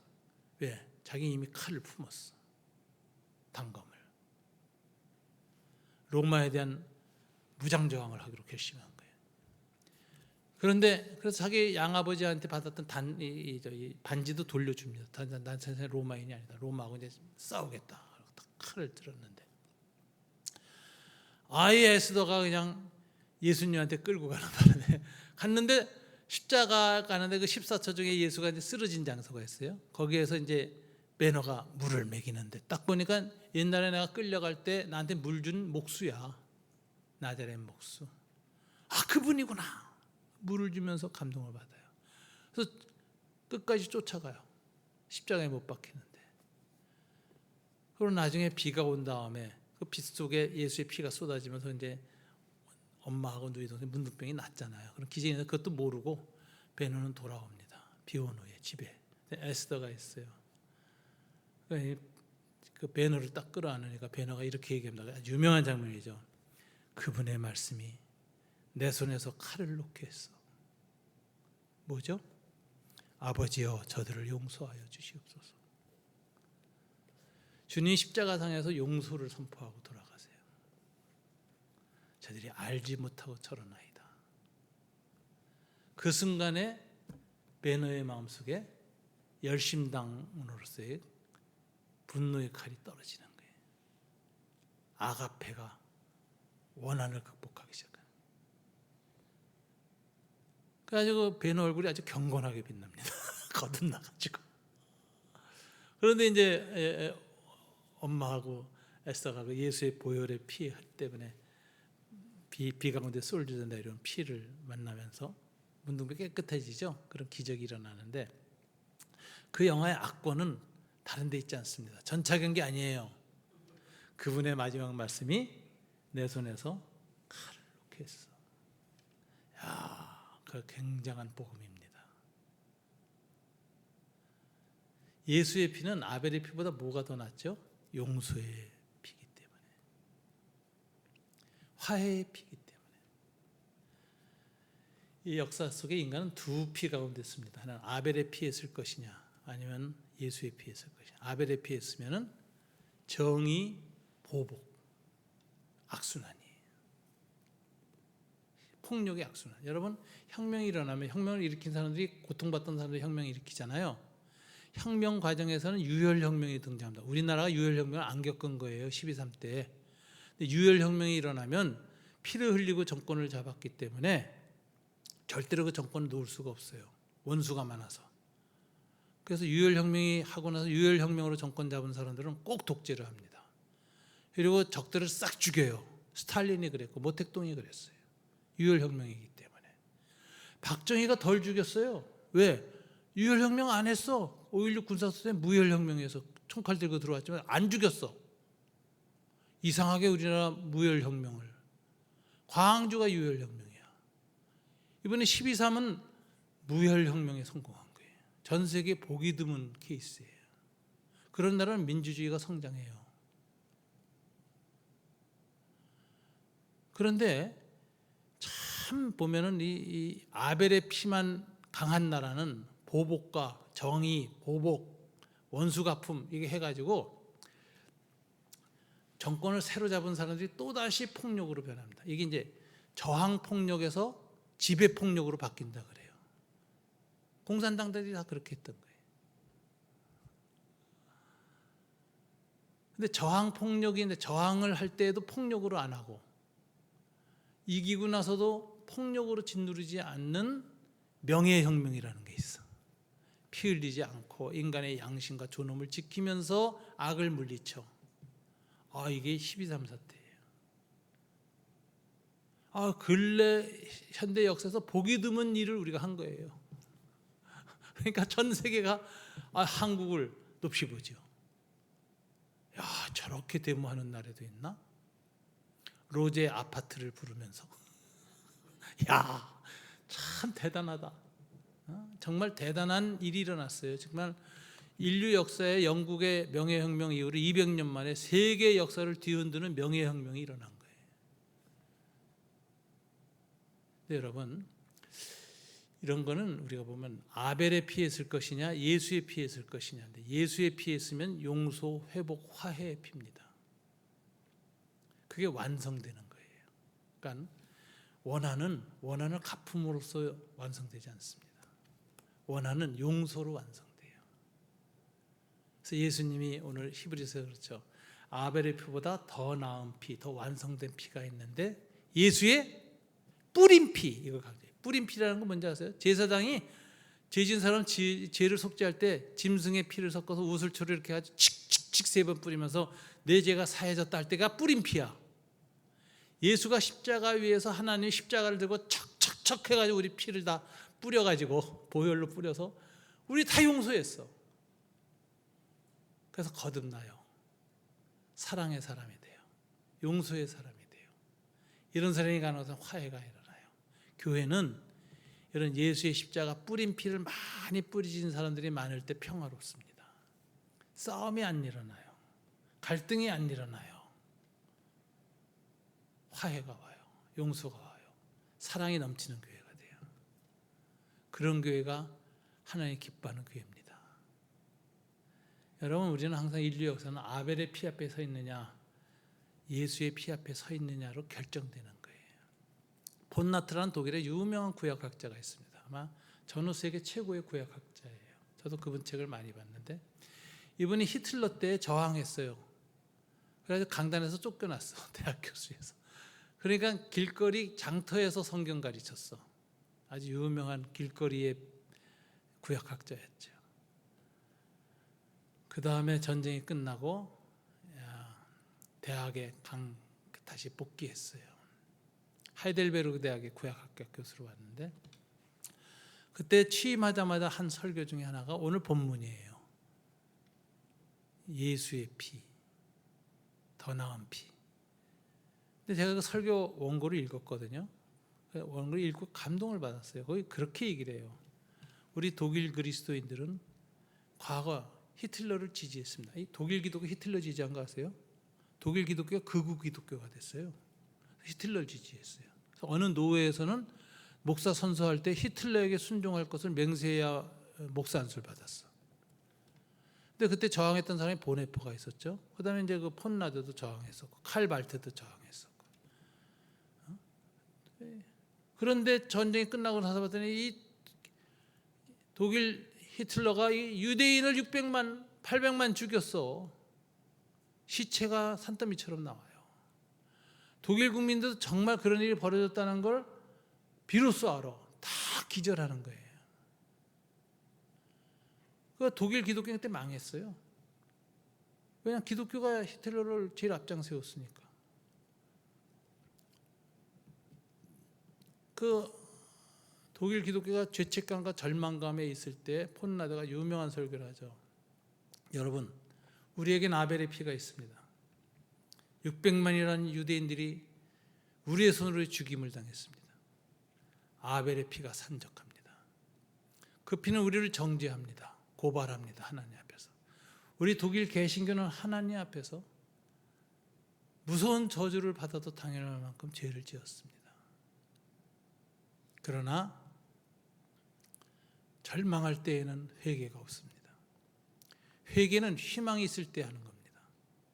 우리가 아직 희망이 있습니다. 왜? 우리에게는 또 다른 피가 있기 때문입니다. 예수의 피가 있습니다. 아벨의 피보다 우리를 용서하시는 예수의 피가 있습니다.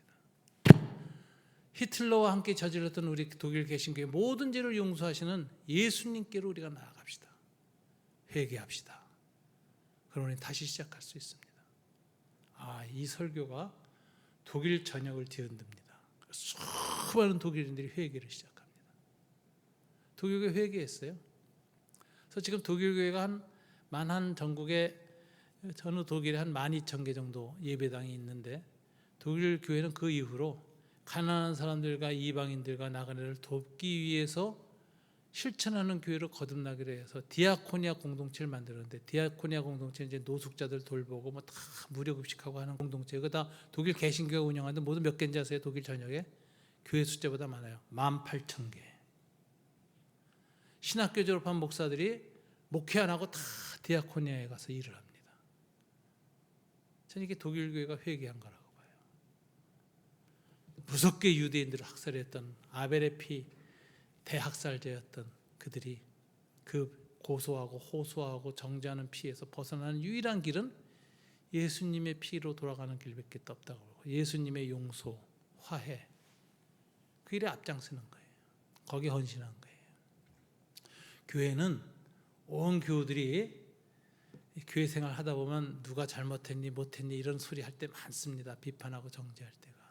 근데 그 목소리보다는 예수의 피가 더 클 때 교회는 승리합니다. 교회는 하나님 나라의 공동체가 됩니다. 하나님의 은혜가 넘칩니다. 여러분, 회개는요, 회개할 가능성과 희망이 있을 때 회개하지, 인간이 절망하면 회개도 안 해요. 더 악질이 돼요. 희망이 있을 회개합니다. 교회는 항상 희망이에요. 마지막 희망이어야 돼요. 온 세상 사람들이 어떤 죄인도 다 용서가 되는 마지막 희망이 교회여야 합니다. 그게 뭐죠? 더 낫게 말하는 예수의 피, 아벨의 피를 완성하는 예수의 피. 이 피가 넘쳐 흐르는 우리 남서울 미랄교회가 되기를 원합니다. 이 뿌리는 피가 예배 드릴 때마다 성령께서 여러분 머리 위로, 심령 위로 축축축 뿌려서 거룩한 정화를 체험하는, 뿌리는 예수의 피, 더 나은 피가 임하는 교회가 되기를 바랍니다. 예배 시간마다 하나님의 임재하는 예배가 되기를 주님 이름으로 축원합니다. 우리 다 같이 기도하겠습니다. 하나님, 우리에게는 아벨의 피가 있는 것이 아니라 우리의 죄를 무한히 용서하시는 예수님의 피가 있다는 사실을 믿습니다. 거기에 희망이 있습니다. 우리를 용서하시고 새롭게 해 주십시오. 더 나은 피, 완성된 피, 예수의 피가 우리 안에 늘 임하도록 성령께서 역사하여 주십시오. 우리 다 같이 간절히 기도하겠습니다. 하나님 아버지, 감사합니다. 이 시간 저희들이 주님 앞에 간절히 기도합니다.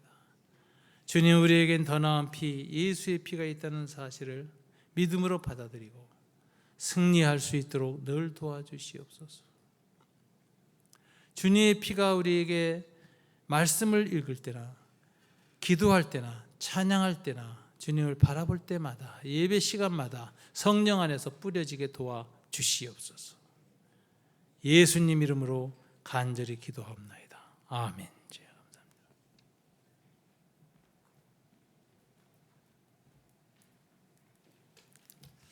네, 할렐루야.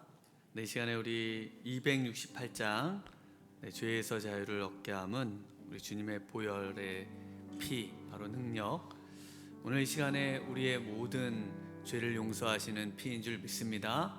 우리의 모든 폭력성을 잠재우시고 우리에게 진정한 소망과 희망이 되어주시고 온 인류의 희망이 되어주시는 바로 예수의 피만 오늘 이 밤에 우리가 의지하면서 우리의 영혼에 정말 뿌린 피, 우리 하나님과의 관계가 회복되고 예배가 회복되는 바로 그 결정적인 이유, 바로 예수의 피인 줄 믿습니다. 오늘 이 시간 뜨겁게 이 찬양하면서 우리 주님 앞에 함께 들은 말씀을 기억하며 나가도록 하겠습니다. 우리 힘차게 박수치면서 함께 찬양하겠습니다. 죄에서 자유를 얻게 함은, 죄에서 자유를 얻게 함은 보혈의 능력, 주의 보혈, 시험을 이기고 승리하니 참 놀라운 능력이로다. 주의 보혈, 능력 있도다. 주의 피 믿으오. 주의 보혈, 그 어린 양의 매우 귀중한 피로다. 육체 죄의 정욕을 이기림은 보혈의 능력 주의 보혈 정결한 마음을 얻게 하니 참 놀라운 능력이로다. 주의 보혈 능력이 있도다. 주의 피 믿으오. 주의 보혈 그 어린 양의 매우 귀중한 피 눈보다 너에게 맑히는 것 보혈의 능력 주의 보혈 부정한 모든 것 밝히시니 참 놀라운 능력이로다. 주의 보혈 능력이로다. 주의 피 주의 보혈 그 어린 양의 매우 귀중한 피로 우리 다시 한번 찬양합니다. 눈보다 너에게 밝히는 것 보혈의 능력 주의 보혈 부정한 모든 것 밝히시니 참 놀라운 능력이로다. 주의 보혈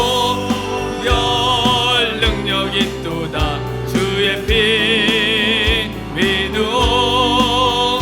주의 보혈 그 어린 양의 매우 귀중한 피 구주의 복음을 전할 제목 구주의 복음 전할 제목 보혈의 능력 주의 보혈 날마다 나에게 찬송 주니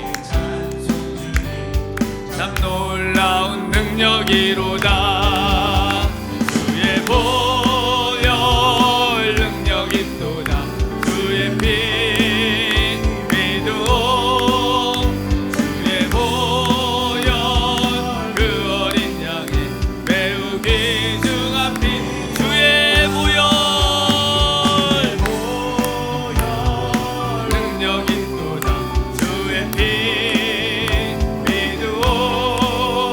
주의 보혈 그 어린 양의 매우 귀 우리 다시 한번 찬양합니다. 주의 보혈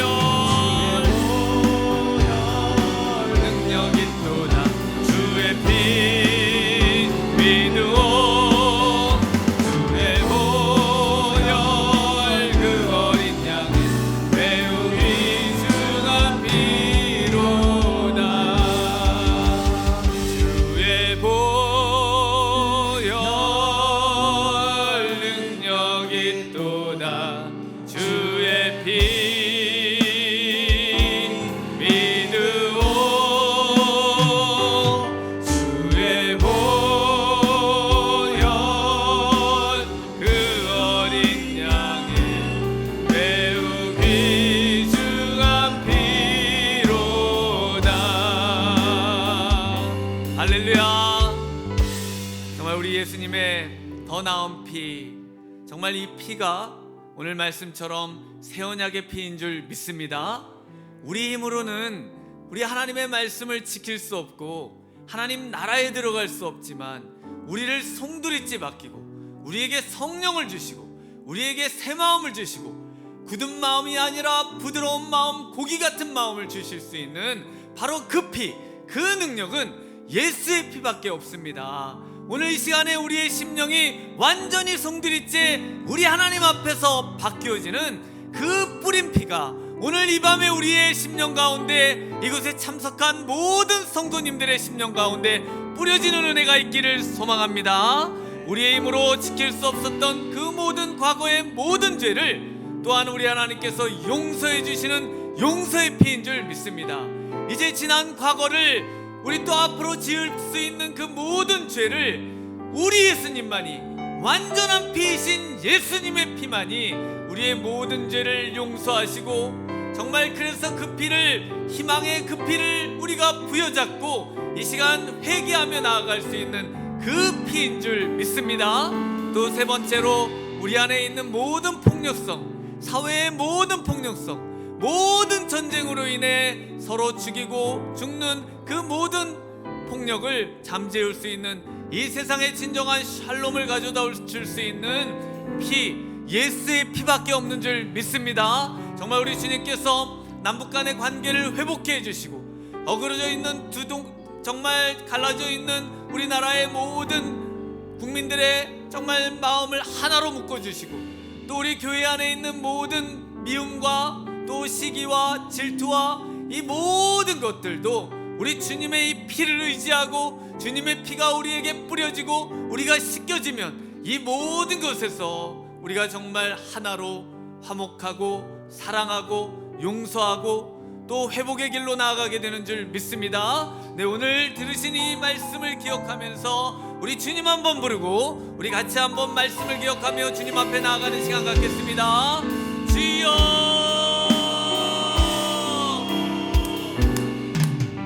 오 하나님 아버지, 이 밤에 주님께서 놀랍도록 우리에게 은혜를 부어 주시옵소서. 주님, 우리에게 십자가에서 뿌려진 그 피가 놀라운 능력의 피요, 놀라운 역사의 피요, 우리 하나님이 우리에게 주신 산소망의 피인 것을 확신하게 도와주시오. 오 하나님, 이 시간에 예수 그리스도의 보혈만을 의지하게 하시고 이것에 하나님 능력을 통해 진정한 죄에서 자유를 얻게 하시고 육체의 정욕에서 이길 힘을 우리에게 주시고 눈보다 너에게 맑히는 하나님 정말 깨끗한 심령을 우리에게 허락하여 주시옵시고 하나님, 이것이 진정한 복음이 되어 하나님 우리의 남은 생애가 이 예수 그리스도의 더 나은 피, 완전한 피, 우리에게 뿌려지는 피를 증거하는 하나님 복음의 열쇠가 되게 하여 주시옵소서. 오 하나님 아버지, 이 시간 우리에게 정말 이 뿌려진 피를 통해 성령을 부으소서. 성령의 충만을 우리에게 허락하여 주시옵소서. 성령으로 새롭게 하여 주시옵소서. 오, 이 피를 의지해서 주님 구하오니 하나님 아버지, 우리에게 정말 주님 살아있는 능력의 성령을 부으셨소. 오 하나님께서 원하시는 삶을 살게 하여 주시옵소서. 말씀을 성취하며 살게 하여 주시옵소서. 우리의 힘이 아닌 하나님의 힘으로 살아갈 수 있는 하나님 능력을 더하여 주시옵소서. 오 하나님 아버지, 주님께서 참으로 역사하여 주시옵시고 주님 축복하여 주시옵소서. 우리 안에 있는 모든 죄와 하나님 현재 짓고 있는 모든 죄와 앞으로 지어 우리 하나님 앞에 정말 범죄할 수밖에 없는 모든 죄, 우리 하나님과의 관계를 회복해 하는 이 놀라운 피를 의지하여 이 시간 구하오니 오 하나님, 우리 하나님과의 관계가 회복되고 우리 하나님과의 풍성한 교제가 회복되고 우리 하나님께서 생명을 주시고 더 풍성한 삶을 얻게 하려 하시는 그 놀라운 피 가운데 하나님 정말 이 모든 것들을 누릴 수 있도록 주님 축복하여 주시옵소서. 우리 사회의 참혹함과 우리 교회의 하나님 그 모든 시기와 질투와 미움과 다툼이 떠나가게 도와주시고 남북 간의 관계가 회복되게 도와주시고 하나님, 온 세상에 있는 전쟁이 정말 종식될 수 있는 유일한 희망, 바로 예수의 피인 줄 믿습니다. 오 하나님 아버지, 정말 이 모든 세상의 죄를 회복케 하시고 하나님 땅끝까지 증거할 복음의 제목 예수의 피인 줄 믿습니다. 오 하나님, 이 시간 이 밤에 예수의 피, 십자가의 피, 하나님 그 피만을 의지하는 진정한 하나님 우리의 신앙이 되게 하여 주시옵소서. 참된 복음주의적인 신앙을 회복케 하여 주시옵소서.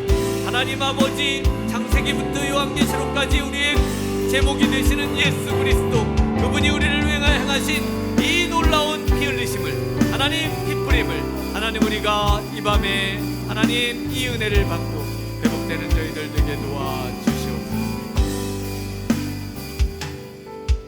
하나님 아버지, 이 밤 감사를 드립니다. 다시 한번 우리의 심령 가운데 이 놀라운 예수 보혈의 피가 뿌려지는 은혜가 있게 하여 주시옵소서. 이 놀라운 예수 보혈의 피가 우리의 삶에 뿌려지는 은혜가 있게 하여 주시옵소서. 우리 교회가 예수 그리스도로 인쳐지게 도와 주시옵시고 하나님, 정말 불화와 전쟁과 또 하나님 살해의 하나님 모든 세상의 현장 가운데 예수 그리스도의 피가 뿌려지는 역사가 있게 하여 주시옵소서. 하나님 아버지, 놀라운 예수 그리스도의 보혈의 능력이 하나님 우리에게 있게 하여 주시고, 이 보혈의 능력을 통해 하나님 교회가 새로워지고 온 세상 땅끝까지 보혈의 하나님 공로를, 보혈의 능력을 증거하는 하나님 정말 우리 미랄교회 되도록 주님 축복해 주시기 원하오며 예수님 이름으로 기도하옵나이다. 아멘. 우리 이문식 목사님 나오셔서 축도함으로 예배를 마치도록 하겠습니다.